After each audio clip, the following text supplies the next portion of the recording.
কচুর ফুল দিয়ে চিংড়িটা। জলে ভিজিয়ে আমশিগুলোকে ঠিক এরকম করে একটু চটকে নিতে হবে।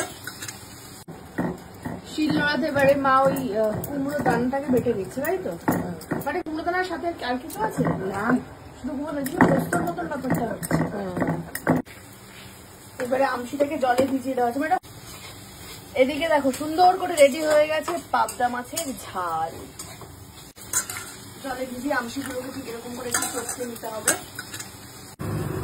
এবারে আমশি সমেত জলটাকে এভাবে দিয়ে দেওয়া হলো। এবারে দিয়ে দেওয়া হয়েছে মাছটা টকে, টকটা ফুটছে। কি টক রেডি তো? মাছের টক এবার টক হয়ে গেছে, এবার ঢালবো। সাবাস। তোমরা কারা কারা এরকম টকের রেসিপি বানাও কমেন্ট করো। সো ফাইনালি খেতে বসে গেছি। এই যে আছে কচুর ফুল দিয়ে চিংড়ি মাছ, আর যেটা তখন মা বানালো অনেক ধরনের সবজি আছে এতে।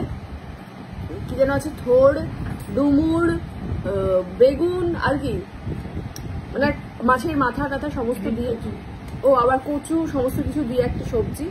আর এই যে পাবদা মাছ আর এই যে টক, এই পুরো ব্যাপারগুলো দিয়ে এখন খাবো। ফার্স্ট আমি টেস্ট করে নেব হচ্ছে যেটা আমার সব থেকে আকর্ষণ, মেইন আকর্ষণ যেটা, সেটা হচ্ছে কচুর ফুল দিয়ে চিংড়িটা।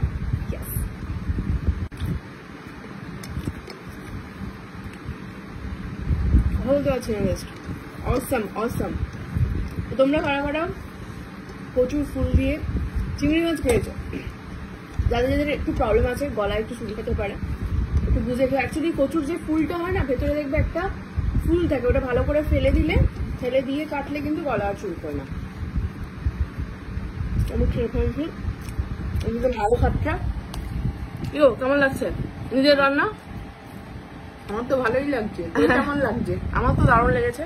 ওদেরকে সব্যসাচী অফিসে নিয়ে গেছে, শুধু এটা দিয়ে এত কিছু খাবে। পাবদা মাছটা এত ভালো হয়েছিল, আমি খেতে খেতে ভিডিও বানাতে ভুলে গেছি। ঠিক আছে, এবারে আমার পাতে পড়ে গেছে আমশি সবজি দিয়ে মাছ দিয়ে টক। মাছটা খাবো না, কারণ আমার মাছ ভাজাটা আমি আগে খেয়ে দিয়েছি। তো সবজিটা না মা এই মাছ দিয়ে করছে, বাট আমি মাছ নেবো না, মা অনেক খেয়ে ফেলেছিলাম। তো এই হচ্ছে টকটা।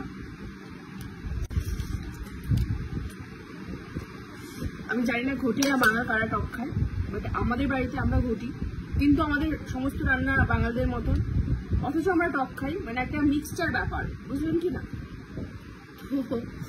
টকটা মানে প্রায় গরম মানে হচ্ছে টকটা রেগুলার হয় বাড়িতে। আমশির টক